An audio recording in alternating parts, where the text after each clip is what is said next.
de Iglesia, le doy la bienvenida a nuestro estudio bíblico. Espero que se encuentren muy bien, que estemos siguiendo las órdenes de nuestras autoridades. Acordémonos que toda autoridad es impuesta por Dios, a la cual debemos que someternos. Entonces espero que estemos cuidándonos, estemos en nuestras casas, que estemos aprovechando este tiempo para orar, para leer, para escudriñar y conocer a nuestro Dios. Acordémonos que a la medida que crezcamos en nuestro conocimiento de Él, más lo conocemos a Él tal y como es Él. En la mañana de hoy vamos a hacer nuestro estudio bíblico, pero antes de iniciar vamos a orar. Padre, te damos gracias por permitirnos una vez más estar congregados en tu nombre, por permitirnos, Señor, el poder aprender un poco más de ti, de tu nombre, de tu gloria, Señor, de lo que tú deseas para nuestras vidas. Ayúdanos, Señor, en este tiempo de crisis mundial que se está viviendo, Señor, a doblar nuestras rodillas y clamarte a ti. Que tu pueblo, Señor, que invoca tu nombre, doble sus rodillas, que reclame a ti, cambie su mala manera de vivir, Señor. Y yo sé, Señor, porque lo dice en tu palabra y confío en ti, que tú oirás desde los cielos y sanarás nuestra tierra. Te lo pedimos en el nombre de Jesús. Amén y amén. Bien, en la mañana de hoy y vamos a seguir continuando con el estudio de 1 de Timoteo. 1 de Timoteo, que es el estudio que venimos llevando conmigo, un estudio fantástico, una carta donde nos muestra el deseo del apóstol Pablo, que le pide a Timoteo ese deseo ardiente de que se quede en la iglesia, específicamente la iglesia de Éfeso, que era donde se estaba presentando todas las dificultades del momento, que se quede ahí para que ministre y para que enseñe la sana doctrina, y eso lo vimos en el capítulo 1 y parte del capítulo 2, donde nos muestra las ganas del apóstol Pablo y le dice: te ruego, Timoteo, un rogar de amor, un rogar de ganas de que no se vaya de ahí. Aunque Timoteo quería irse con el apóstol Pablo, Pablo le dice: no, Timoteo, para mí me eres más útil que te quedes aquí en la iglesia para que ministres y enseñes la sana doctrina, y que calles la boca de aquellos que están enseñando falsa doctrina, falsa herejía, que con fábulas y mitos y cuentos le están engañando a la gente, creyéndose ellos más santos y un nivel de santidad mayor que la que verdaderamente tiene, en la cual dice que ellos predican pero no saben de qué están predicando ni saben de qué está hablando. Entonces, y el apóstol Pablo con toda autoridad le dice a Timoteo: tú puedes callar la boca a estas personas enseñando la verdadera doctrina. ¿Y cuál es la verdadera doctrina? Cristo resucitó de los muertos, como dice el apóstol Pablo en 1 Corintios capítulo 15, que nuestro Señor Jesucristo murió, fue crucificado y murió y resucitó al tercer día conforme a las Escrituras, y que ascendió a los cielos y que ahora está a la diestra de nuestro Señor. Por eso es importante resaltar que Pablo le dice a Timoteo: Timoteo, quédate. Pero sabía que esa labor no era una labor fácil. Él sabía que esa labor tenía muchas complicaciones. Primero, conociendo a Timoteo, a su discípulo amado Timoteo, sabía que era un joven débil, un joven enfermizo, un joven que le faltaba fuerza y podría en ciertos momentos de fallecer. Entonces, ¿el qué hace? Una y otra vez lo insta, lo anima a seguir la batalla, y él se coloca como ejemplo, que fue la segunda parte que vimos del capítulo 1, que se coloca como ejemplo, pero exalta la gracia de Dios, que si nos acordamos un poco, yo la titulé Sublime Gracia. Sublime Gracia. El apóstol Pablo le dice a Timoteo: mira, Timoteo, nosotros no tenemos mayor regalo que la gracia de Dios. Y él se pone como ejemplo y dice: mire, el más pecador, el más vil, el más menospreciado, lo peor del mundo que era yo, a Dios le agradó escoger para anunciar el evangelio. Y todo por su sublime gracia. Y quiero que vayamos allá un momento. 1 Timoteo capítulo 1 versículo 12. Doy gracias al que me fortaleció, a Cristo Jesús nuestro Señor, porque me tuvo por fiel poniéndome en el ministerio, habiendo yo sido antes blasfemo, perseguidor, enjurador, mas fui recibido a misericordia, porque lo hice por ignorancia e incredulidad. Pero la gracia de nuestro Señor fue más abundante con la fe y el amor en Cristo Jesús. Aquí el apóstol Pablo hace una exaltación de la gracia de Dios, reconociendo su naturaleza pecaminosa, naturaleza que todo ser humano tiene. ¿Cuál? Aborrecedor de Dios. Todos nacemos con esa naturaleza, aborrecedores de Dios. Y el apóstol Pablo es muy claro consigo mismo y dice, mire, yo era aborrecedor de Dios. Aunque creía que lo que estaba haciendo era correcto en mi antigua manera de vivir, me doy cuenta que lo que hacía era blasfemar el nombre de Dios. Y lo que hacía era mentir y hacer daño a quienes seguían el verdadero nombre de Dios. Entonces, dice el apóstol Pablo, mira, sublime gracia. Esa gracia de Dios que le plació escogerme a mí para ponerme a predicar. Y esa misma gracia es la que está contigo, Timoteo. Y por eso más adelante dice, este mandamiento, hijo Timoteo, te encargo para que conforme a la profecía que hicieron antes en cuanto a ti, milites por ella la buena milicia, manteniendo la fe y la buena conciencia, desechando la cual naufragaron en muchos a la fe algunos, de los cuales son Himeneo y Alejandro, a quienes entregó a Satanás para que aprenda a no blasfemar. O sea, lo que el apóstol Pablo aquí le está diciendo a Timoteo, mire, Timoteo, esa sublime gracia que me escogió a mí está contigo, y por esa sublime gracia te insto a que luches la buena batalla. A que luches esa buena batalla, a que calles a aquellos que se oponen a la sana doctrina, a la verdadera doctrina que es Cristo, y le dice, y que lo calles, y esa mi sublime gracia que estuvo conmigo y me ha puesto por fiel predicador, va a estar contigo y te va a acompañar todo el tiempo para que seas un fiel predicador. Por eso, y nos muestra un castigo durísimo que el mismo apóstol Pablo hizo, que fue a Himeneo y Alejandro, que ese ya lo vimos, que fueron echados a Satanás. ¿Por qué? Por blasfemar el nombre de Dios. En el capítulo 2, todavía haciendo un pequeño resumen para empatar, en el capítulo 2 vimos la importancia de la oración en comunidad.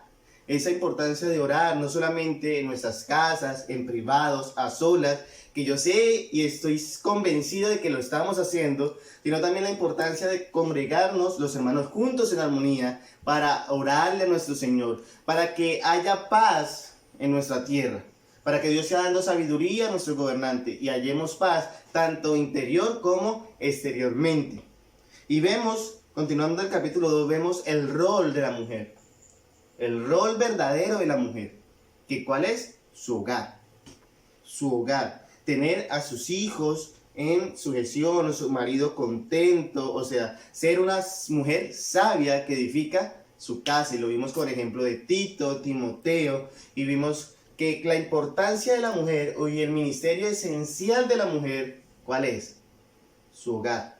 Su hogar. Si le queda tiempo, después de cumplir este ministerio esencial, puede dedicarse a otros ministerios. Pero si no, su ministerio esencial es el hogar. Vimos que no le es permitido a la mujer gobernar en la iglesia, o sea, ser pastora, ni predicar en la congregación. ¿Por qué? La misma Biblia nos lo dice. Porque Adán fue formado primero, después Eva, y Adán no fue engañado, sino que la mujer, siendo engañada, incurrió en transgresión. O sea que lo que nos muestra aquí es que el apóstol Pablo hace una remisión al Génesis, al inicio. O sea, haciendo y mostrando que la mujer no es la cabeza, no es la autoridad, sino el varón. Y como el varón es la autoridad, sencillamente tiene la autoridad de compartir la palabra en la congregación. En la congregación. Capítulo 3, y esto en el capítulo donde vamos, y yo sé que todos estaban esperando con ganas seguir el estudio de Timoteo. Y el capítulo 3 inicia o nos muestra en los primeros 7 versículos los requisitos del obispo. Y ya vimos que la palabra obispo puede ser obispo, anciano, pastor. De esos requisitos esenciales para la vida pastoral. Pero no solamente lo vimos como los requisitos para los pastores, para los obispos, para los ancianos, sino que lo vimos como requisito para todos los hijos de Dios, para todos. Estos son requisitos que encierra a todos aquellos que se llaman hijos de Dios. Todos aquellos que se llaman hijos de Dios. Inicia palabra fiel. Si alguno anhela obispado, buena obra desea. Pero no me voy a enfocar en cada uno de estos aspectos porque ya lo hemos estudiado, pero voy a leerlo rápidamente para entrar a nuestro punto, que es versículos 6 y 7. Pero es necesario que el obispo sea irreprensible, marido de una sola mujer, sobrio, prudente, decoroso, hospedador, apto para enseñar, no dado al vino, no pendenciero, no codicioso de ganancia deshonesta, sino amable, apacible, no avaro, que gobierne bien su casa, que tenga a sus hijos en sujeción con toda honestidad. Pues el que no sabe gobernar su propia casa, ¿cómo cuidará de la iglesia de Dios? No un neófito, sino que no sea que envaneciéndose, caiga en la condenación del diablo. También es necesario que tenga buen testimonio de los de afuera, para que no caiga en descrédito y en lazo del diablo. Un hijo de Dios y un ministro de la palabra, sea el que sea, ministro de la palabra, debe cumplir estos requisitos. Todo el que está puesto por autoridad en una congregación para compartir y para predicar la palabra de Dios debe cumplir estos requisitos. Ya lo hemos visto uno por uno. Hoy nos vamos a enfocar versículos 6 y 7. Dice, no un neófito, sino no sea que envaneciéndose caiga en la condenación del diablo. Versículo 6. El pastor, predicador, obispo, anciano, el que esté puesto por autoridad, debe ser irreprensiblemente maduro en su vida cristiana. Maduro en su vida cristiana. El texto dice, no un neófito. No un neófito. ¿Qué significa la palabra neófito? La palabra neófito significa recién plantado. No una persona que está recién convertida o recién traída a la congregación. Una persona de esa no puede estar en el cargo de gobernar la iglesia. ¿Por qué razón? El mismo apóstol Pablo nos lo dice. No sea que envaneciéndose caiga en la condenación del diablo. O sea, que lo que primero que vemos aquí es que una persona recién convertida, recién traída al evangelio, a la iglesia, al cuerpo de Cristo, no debe estar puesta en gobierno de iglesia, en administrando la congregación. No. ¿Por qué razón? Porque es una persona que no está capacitada, es una persona que no está lista y preparada para presentar buena defensa del evangelio, no está capacitada para soportar los diferentes aspectos o ataques que le van a venir a su ministerio, no está capacitada para llevar una buena consejería, una buena trayectoria a toda la iglesia. ¿Por qué? Porque está recién convertido, apenas está comenzando con los pilares de la fe. ¿Y qué pasa? ¿Será que eso es malo? El apóstol Pablo nos lo da la razón suficiente. No sea que envaneciéndose caiga en la condenación del diablo. ¿Esto qué quiere decir? Aquí el apóstol Pablo es muy claro en enfocar nuestra mirada. Nos está diciendo, mire, el que desea obispado, buena obra desea. Pero tengan cuidado que el obispo o el pastor no sea un neófito, un recién convertido. ¿Por qué razón? Porque si es un recién convertido, entonces lo que va a pasar es que se va a envanecer. ¿Qué quiere decir esto? Que un recién convertido, el cual lo pongan en autoridad y haya otro hermano congregándose fiel, que cumpla los requisitos, que lleve 20, 30, 40 años en el ministerio y que muestre una vida piadosa, de evidencia de que es digno de estar en el ministerio, pero que no, y llegue un recién convertido, dice, pero mire, yo sí soy mejor que ellos, mire, yo llevo un mes y ya estoy como pastor. Entonces crece su ego, que es lo que está diciendo el apóstol Pablo cuando dice, no sea que envaneciéndose, o sea, que su ego sea crecido, que se crea más que lo demás, que no vea la necesidad de escuchar a nadie. Es que yo sí puedo, yo sí tengo la razón, yo sí. Eso es envanecerse, creerse que él es la máxima autoridad y que no necesita de nadie más. Caiga en condenación del diablo. Un neófito, como bien lo estábamos hablando, no puede estar en la congregación como líder. Y ahorita vamos a ver 4 características que tiene un neófito. Pero antes de eso, estábamos viendo el por qué el apóstol Pablo nos está diciendo no un neófito. Porque cae en la condenación del diablo. Y es muy explícito el apóstol Pablo. ¿Y cuál fue la condenación del diablo? ¿Qué hizo el diablo? Como bien sabemos, Satanás antes era un ángel. Un ángel, el cual, ¿qué pasó con él? Se envaneció. Se creyó que podía ser igual a Dios y robarle la gloria a Dios. Y creyéndose el más hermoso, su ego se subió al punto de que Dios, ¿qué hizo? Lo sacó del cielo, lo castigó. Por eso el apóstol Pablo es bien explícito en decir, no un neófito. ¿Por qué le puede pasar eso? Puede creerse más que los demás, puede creerse que súper guau y ser quitado. Si Dios pudo quitar a un ángel de luz, un ángel del cielo, lo pudo quitar y lo pudo bajar del cielo, ¿cuánto más puede quitar un predicador de un púlpito? Y hay que pensarlo bien, iglesia. No hagamos o no pongamos en peligro tanto a la persona como a la iglesia, porque es un daño que se puede hacer. Colocar un neófito en autoridad es un daño que le hace tanto a la iglesia como a la misma persona. ¿Y cuáles son las 4 características que va a mostrar un neófito? Un neófito es como un niño recién convertido. ¿Y cuáles son las 4 características? La primera, los niños en Cristo sufren de concentración. Esos son los niños en Cristo. Y vamos a ver unas citas, Hebreos capítulo 2, versículo 1. A ver qué nos dice la palabra de Dios. Hebreos capítulo 2, versículo 1. Dice, por tanto, es necesario que con más diligencia atendamos a las cosas que hacemos, oído, no sea que nos deslicemos.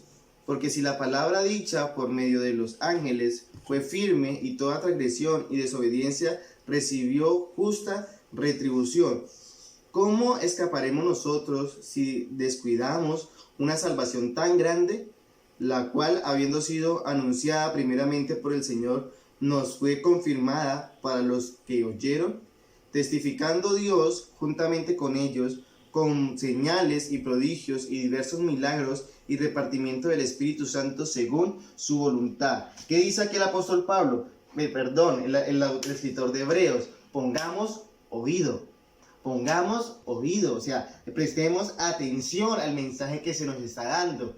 No como un niño, la concentración de un niño, máximo, uno puede tener concentrado a un niño 10 minutos. Si el tema está supremamente interesante y el niño le agrada la atención, 15 minutos. Entonces, ¿qué dice? No sean un niño.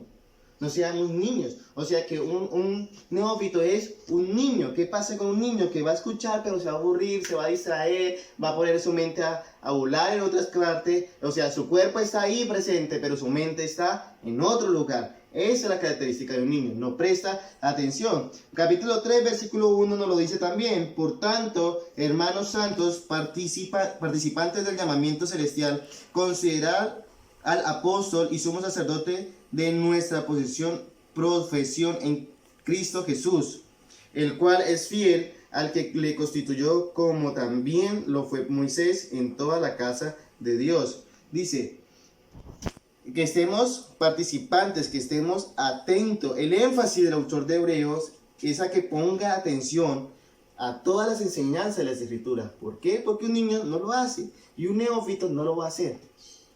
No va a prestar atención. El segundo aspecto es falta de interés en la enseñanza escritural sólida. Falta de interés en la enseñanza escritural sólida. Como lo vimos en Timoteo, lo estamos viendo en Timoteo, en el capítulo 1, los falsos maestros no estaban enseñando escritura sólida. ¿Qué estaban enseñando? Cuentos y fábulas y genealogías interminables. O sea que cuentos de su propia imaginación. Cogían un pasaje por aquí, otro pasaje por acá, y lo que hacían era una larga historia que ellos mismos se inventaban para que la gente lo viera. Uy, que sí es espiritual. Pero ¿qué dice el mismo apóstol Pablo? Ellos ni saben qué están hablando. O sea, falta de escritura sólida. Eso tienen como los niños en Cristo. ¿Por qué? Porque están iniciando. Eso tienen como un neófito. No tiene una estructura sólida de la escritura. No muestran una estructura sólida de las enseñanzas escriturales. Pues entonces no la puede transmitir porque apenas la está aprendiendo. Y eso nos lo dice bien claramente Hebreos, en el mismo libro de Hebreos, capítulo 5, versículos 11 y 12. Acerca de esto tenemos mucho que decir y difícil de explicar, por cuanto os habéis hecho tardos para oír, porque debiendo ser ya maestros después de tanto tiempo, tenéis necesidad de que se os vuelva a enseñar cuáles son los primeros rudimentos de la palabra de Dios, y habéis llegado a ser tales que tenéis necesidad de leche y no de alimento sólido. Aquí el apóstol Pablo, nuevamente el escritor de Hebreos, no está dirigiendo su carta a personas incrédulas o a personas del mundo o a personas que no tienen un conocimiento de Dios. Se está dirigiendo a personas que están dentro de la iglesia. ¿Y qué le está diciendo? Mire, ustedes son niños todavía. ¿Por qué? Porque ya tienen que estar comiendo comida sólida y transmitiendo mensajes sólidos de la escritura, pero es necesario darle todavía la leche espiritual. Por eso un neófito pues no va a transmitir escritura sólida, sino que va a transmitir ¿qué? Pues sencillamente leche espiritual. Entonces, por eso es importante tener ese conocimiento sólido de la escritura. Como tercer aspecto, carece de discernimiento. Y vayamos al mismo en Hebreos, capítulo 5, versículos 13 y 14. Dice la palabra de Dios: y todo aquel que participa de la leche es inexperto en la palabra de justicia, porque es niño. Pero el alimento sólido es para los que han alcanzado madurez, para los que por el uso tienen los sentidos ejercitados en el discernimiento del bien y del mal. Un neófito, como es inexperto, dice el autor de Hebreos, es un niño todavía, porque está todavía con la leche espiritual. Es un niño, no sabe discernir entre la justicia e injusticia. Cree que todos los mensajes, por general, va a ser lo mismo. Escucha la palabra de Dios, ay, sí es, eso es, pero no sabe discernir. Entonces, ¿qué dice el apóstol Pablo? Es un niño, es un neófito. En Timoteo lo dice, no un neófito. Porque no sabe discernir, no tiene el espíritu de discernimiento de lo que está bien y lo que está mal escrituralmente. Acordémonos que la escritura es una espada de dos filos. Una espada de dos filos. Y por eso debe tener la persona, el pastor, el que esté a cargo de la congregación, debe tener un espíritu de discernimiento para saber qué es lo que le va a enseñar a la congregación, qué es lo que está recibiendo él, cómo se está alimentando él, cómo va a transmitir el mensaje a la congregación. Un neófito no puede hacerlo porque tiene un razonamiento de niño. Se distrae fácil, le falta interés por enseñar de escritura sólida, carece de discernimiento. Y el cuarto aspecto, manifiesta una actitud egoísta y egocentrista. Ahí mismo en Hebreos capítulo 6, versículos 10 y 11. Porque Dios no es injusto para olvidar vuestras obras y el trabajo de amor que habéis mostrado hacia su nombre, habiendo servido a los santos y sirviéndoles aún. Pero deseamos que cada uno de vosotros muestre la misma solicitud hasta el fin, para plena certeza de la esperanza. ¿Por qué el apóstol Pablo dice, pero deseamos que algunos?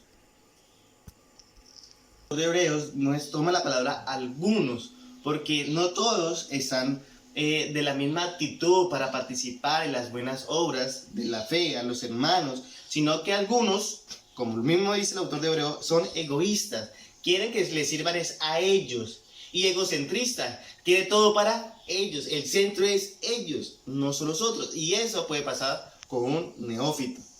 Un neófito va a presentar estas características de niños, ¿y cuáles son? falta de concentración, falta de enseñanza escritural sólida, carece de discernimiento y es egoísta y egocentrista. Esa es la característica de un neófito, y un neófito ciertamente las va a presentar. Si una persona presenta estas características, por favor, no colocarlas en el ministerio, porque va a causar un daño para ella y para la congregación. Así la persona puede llevar, no solamente es el caso de un recién plantado, 1, 2, 3 meses, 1 año, 2 años, pero no puede llevar 20, 30, 40 años. Pero si su vida espiritual sigue siendo la de un niño, es un neófito. Es un neófito. Y ya la vimos las características. Es un neófito. Y más que nada la iglesia debe saber cuándo una persona o es un maduro en la fe o cuándo una persona es un neófito.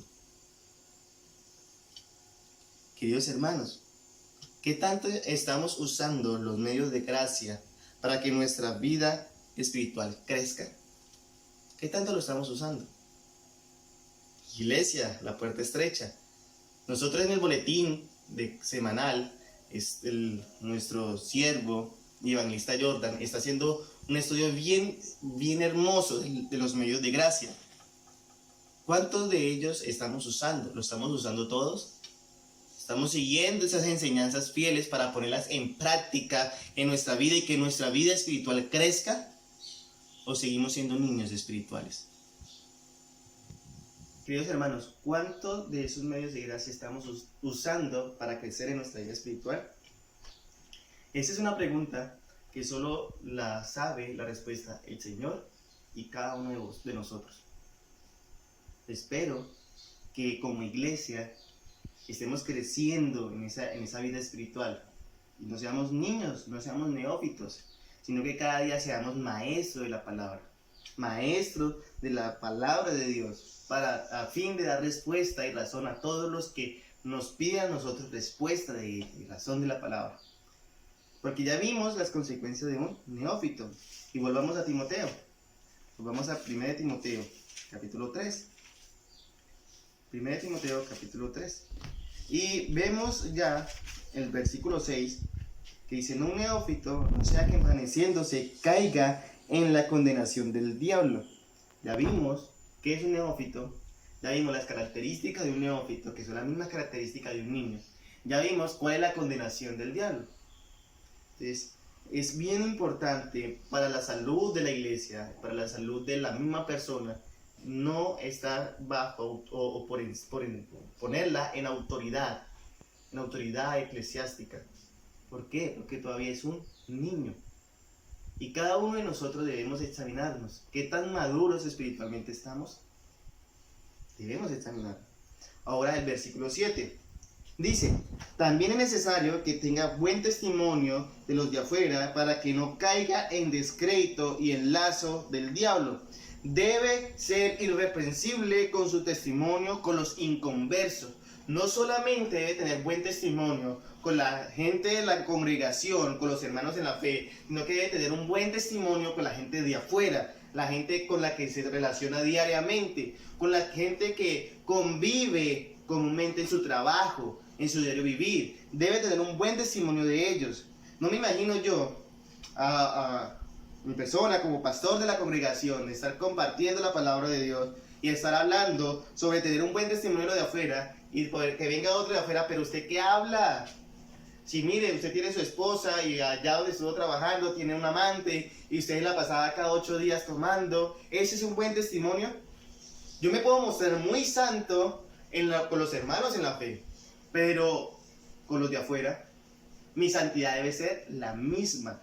Yo debo, como hijo de Dios, debo dar evidencia de ser hijo de Dios. Bien dice el apóstol Mateo en el capítulo 5, versículo 16: así alumbre vuestra luz delante de los hombres, para que vean vuestras buenas obras y glorifiquen a vuestro Padre que está en los cielos. No solo deben verificar que yo tenga un buen concepto con mis hermanos en la fe, sino que yo debo tener un buen concepto con todas las personas con las que me rodeo. Con todas. ¿Qué tan responsables somos con las labores del trabajo? ¿Qué tan responsables somos con los horarios de entrada y salida? Eso es tener un buen concepto, los de afuera. A través de pequeñas cosas, los inconversos nos están evaluando todo el tiempo. Todo el tiempo. Los inconversos están buscando en qué momento la persona cae para caerle encima. Y decirle, pero mire que era hijo de Dios. Pero mire, más impuntual. Pero mire, más incumplido. Quedó de entregarme algo tal fecha y no me lo ha entregado. Quedó de que llegaba a tal hora y no llega. Pero mire, todo eso debemos que cuidarnos. De esas pequeñas zorras debemos que cuidarnos. Pequeños aspectos que uno muchas veces dice, pero ¿eso qué? Eso no es importante. Pero sí es importante. Y quiero que vayamos a Colosenses capítulo 4. Colosenses capítulo 4, versículo 5. Dice la palabra de Dios: andad sabiamente para con los de afuera, redimiendo el tiempo. Andad sabiamente, es un consejo que da el apóstol Pablo dentro de este requisito fundamental de los obispos. No porque esté en el versículo 7 quiere decir que sea el menos importante, no. Todos tienen la misma importancia, son requisitos que se debe cumplir de igual manera. Y uno de los requisitos es tener un buen concepto de los de afuera. Y bien dice en Colosenses, andad sabiamente con los de afuera. Andad sabiamente. En Mateo capítulo 5, versículo 16, que lo acabé de citar, así alumbre vuestra luz delante de los hombres, para que vean vuestras buenas obras y glorifiquen a vuestro Padre que está en los cielos. Que ellos vean esa buena manera de vivir. No solamente los hermanos de la fe, sino los de afuera. Vean esa buena manera de vivir. Y no para que no se glorifique uno, sino para que glorifiquen ¿a quién? A nuestro Dios. Bien dice el salmista, no a nosotros, oh Jehová, no a nosotros, sino a tu nombre sea dada la gloria. Todo el que es cristiano, todo el que es llamado hijo de Dios, es un blanco. Así como los blancos de flecha, que los arqueros están apuntando y listo para soltar la flecha, y el que le pegue al centro, ese es el blanco central, y gana. Nosotros somos de la misma manera, ese círculo de flecha, y todo el tiempo los inconversos están apuntándonos, y están lanzándonos flechas, vituperándonos injustamente, armando falsos testimonios contra nosotros, falsas mentiras contra nosotros, haciendo de nuestro nombre injuria. Pero nosotros debemos tener la confianza que somos bienaventurados y todas esas cosas son mentiras. Si son mentiras. Por eso, si es mentira, pues debemos que gozarnos porque es una bienaventuranza. Y vayamos a 1 de Pedro a ver qué nos dice el apóstol Pedro. 1 de Pedro capítulo 4, versículo del 14 al 16. Dice la palabra de Dios: si sois vituperados por el nombre de Cristo, sois bienaventurados, porque el glorioso Espíritu de Dios reposa sobre vosotros. Ciertamente, de parte de ellos Él es blasfemado, pero por vosotros es glorificado. Así que ninguno de vosotros padezca como homicida, o ladrón, o malhechor, o por entremeterse en lo ajeno. Pero si alguno padece como cristiano, no se avergüence, sino glorifica a Dios por ello. Quiere decir que aquí el apóstol Pedro nos está rectificando lo que el apóstol Pablo nos está diciendo, de que debemos tener buen testimonio de los de afuera. Cuando nos da esas características, y más el de no entremeterse en lo ajeno, de ser ladrón, de ser malhechor, de ser homicida, etcétera, etcétera. Todo eso son aspectos en los cuales nosotros debemos dar buen testimonio a los de afuera, para que no seamos blanco fácil y en verdad digan algo que sea verdad, que nosotros estemos fallando. Y ahí sí no somos bienaventurados. Pero si lo que dice son mentiras, somos bienaventurados. ¿Por qué? Porque por nosotros el nombre de Cristo es glorificado, pero por ellos es blasfemado. Por eso la importancia de tener un buen testimonio de lo de afuera. Lo que el apóstol está diciendo, el apóstol Pablo está diciendo, es que el hombre, es que el que está puesto por autoridad en la congregación, no debe tener ningún cargo justo. ningún cargo en contra que sea justo, aclaro, en contra, que sea justo. Si alguno se levanta contra una persona, contra un ministro de la palabra, a hablar en contra de él, y si es justo, debe tener cuidado, porque debe que cumplir con los requisitos de que no debe tener mal testimonio de los de afuera. Imaginémonos que el diablo busca desacreditarnos, busca los medios para ponernos en ridículo, busca los medios para que nosotros seamos avergonzados, porque si nosotros somos avergonzados, cree que está afectando el cuerpo, pues lo afecta como tal, pero la cabeza sigue siendo inamovible, que es Cristo. Pero, si es mentira, el que pelea por nosotros es Cristo. Él es nuestro defensor, Él es nuestro abogado, Él es el que está con nosotros. Por eso, tenemos que dar un buen testimonio. Y termina el versículo 7, para que no caiga en descrédito y en lazo del diablo. Muchas veces las personas dicen, es que eso no es tan importante. Lo que digan los demás a mí me resbala. Eso que estén hablando, eso no importa. Claro que importa. Claro que importa. Porque es importante, porque la Biblia dice que es importante. Y acordémonos, y repito, estos requisitos no solamente es para los obispos, para los pastores, para los líderes de las congregaciones, sino también para ¿quién? Para toda la congregación. Quiere decir que toda la congregación debe tener esos requisitos y debe tener también una buena referencia de la gente de los de afuera, de los incrédulos. Sí es importante. En conclusión, ¿qué podemos concluir? Podemos concluir que los requisitos que encontramos aquí es para todos los creyentes. Estos versículos es el retrato de un hombre y una mujer fiel a Dios.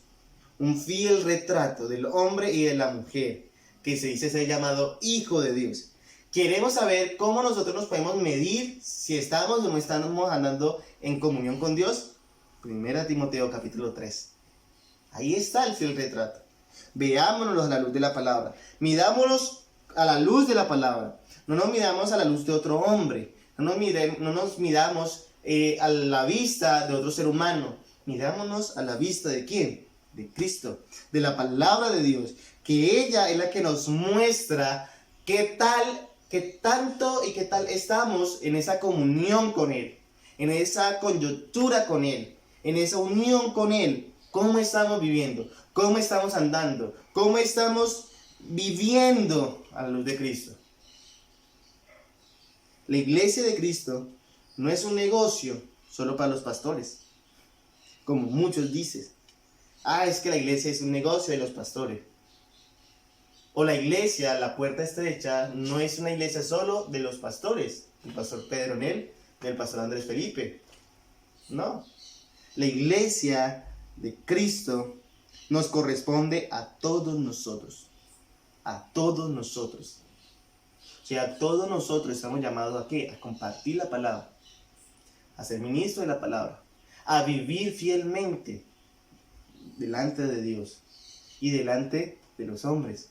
O sea que todos nosotros tenemos la responsabilidad como miembros de llevar las cargas de la congregación, de ponernos la ropa de pelea, de salir a predicar el evangelio, de salir a compartir la palabra, de escudriñar las escrituras, de meternos en el estudio, de no dejar el estudio de la palabra solamente para los pastores o para los evangelistas, sino que todos debemos tener la capacidad suficiente de escudriñar las escrituras y de estar preparados para predicar a tiempo y fuera de tiempo. Todos.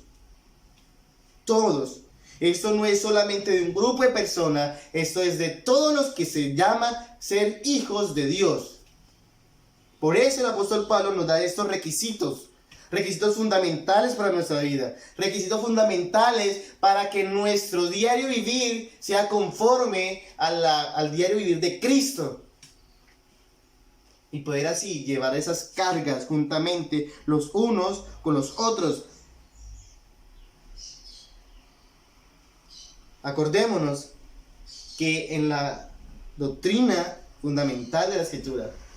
La doctrina de Cristo no solamente llama a un cierto grupo para ser sumos sacerdotes.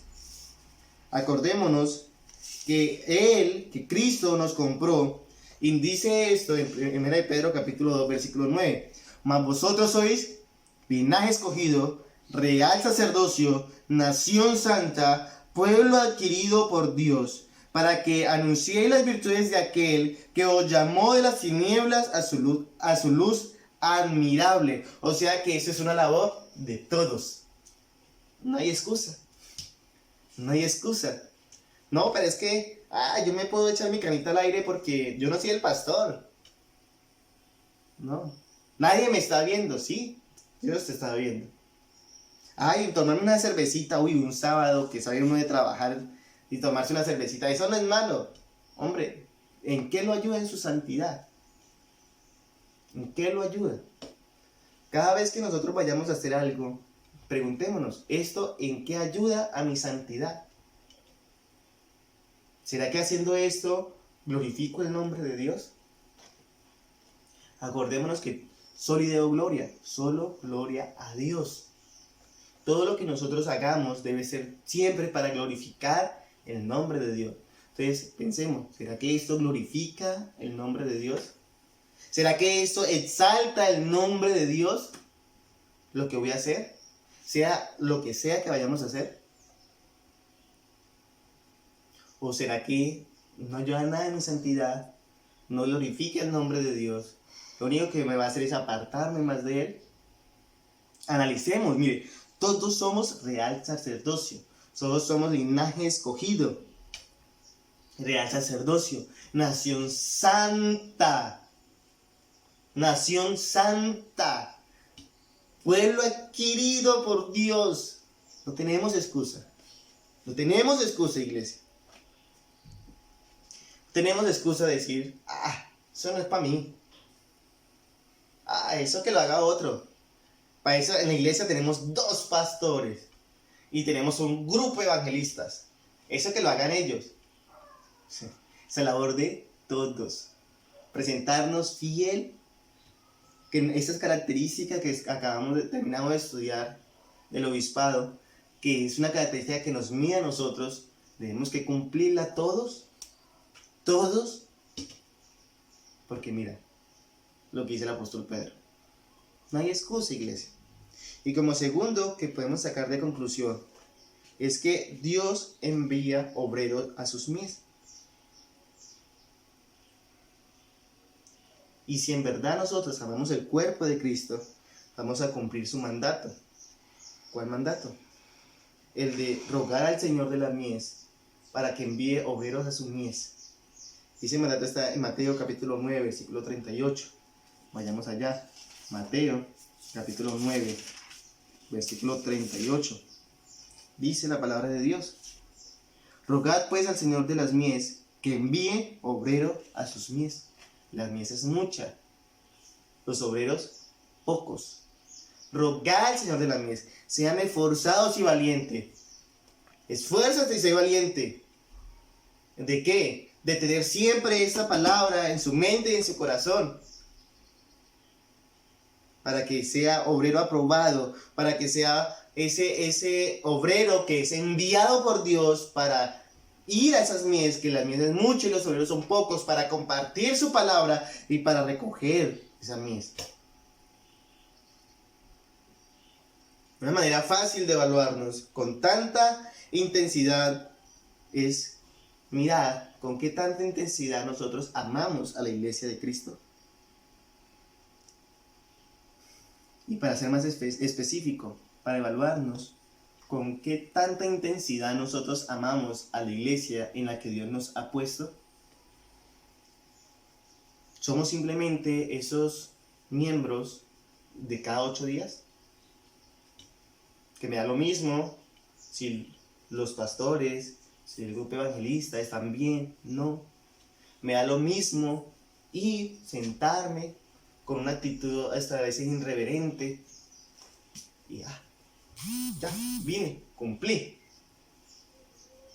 O soy de aquellos miembros que en verdad digo, hombre, Dios me ha llamado como real sacerdocio, como nación santa, como pueblo adquirido por Él, pues sencillamente voy a anunciar las virtudes de aquel, voy a trabajar para la obra de Dios, porque ese trabajo que nosotros hacemos no es para el hombre, es para Dios, y Dios lo recompensa. Dios lo recompensa. ¿Qué tanto estoy evangelizando? ¿Qué tanto estoy conociendo de su palabra? ¿A quién le estoy compartiendo? ¿Si me estoy metiendo en el estudio o simplemente dejo que eso lo haga otros? Y yo solamente me alimento cada 8 días. ¿Qué tanto amamos la iglesia en la que Dios nos ha puesto? ¿Qué tanto? Es con tanta intensidad que nosotros oramos por todos los unos a los otros. Oramos por los miembros los unos a los otros. Oramos por nuestros pastores para que cada vez que hablen palabra de denuedo, a fin de que sean convertidos por esta palabra que anunciamos. No por nosotros, no por la elocuencia de nuestras palabras, porque nosotros somos, me gusta la frase que utiliza un predicador, nosotros somos tontos al hablar, porque estos mensajes son tan profundos que nosotros lo que intentamos es darle de la manera más sencilla posible, y muchas veces la forma en que lo explicamos y exponemos nuestras palabras no son lo suficientemente fuertes, que solo es por la palabra de Dios que se hace fuerte el mensaje y convierte el alma. Solo esta palabra, no por las nuestras. Oramos por la intensidad de que Dios levante obreros para que envíe a sus mies, que Dios nos levante a cada uno de nosotros para que sea enviado a sus mies. Oramos para que Dios haga el llamamiento en cada uno de nosotros, como siervos suyos, como ministros suyos, o sencillamente nos da igual.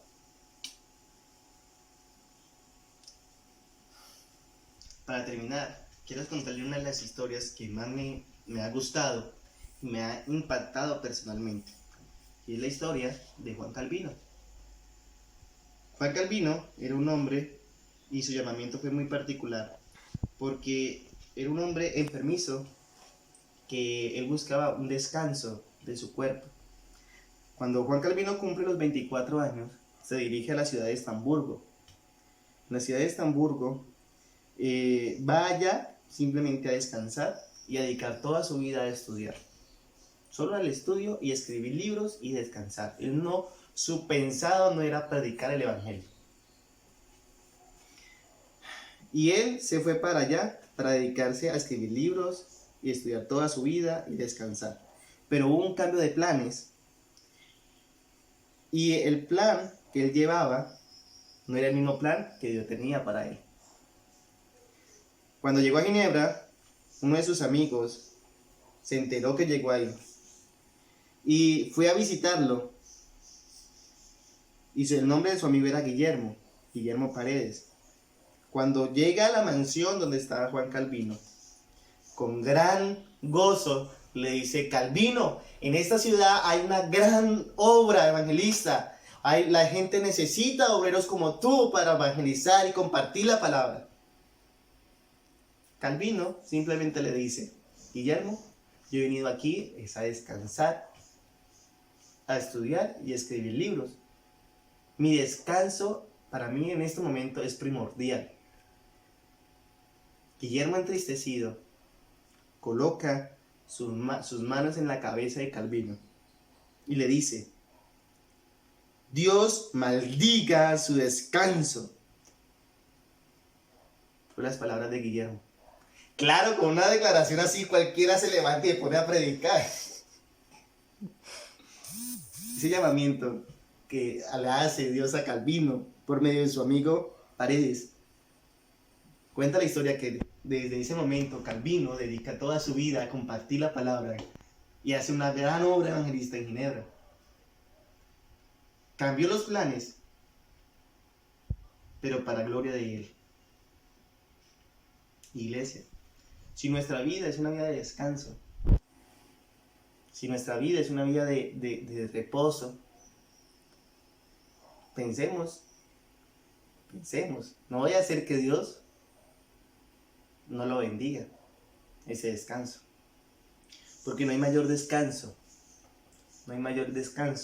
y mayor gozo que estar en la palabra de Dios. La mies es mucha y los obreros pocos. Rogad al Señor de la mies para que envíe obreros. Vamos a orar.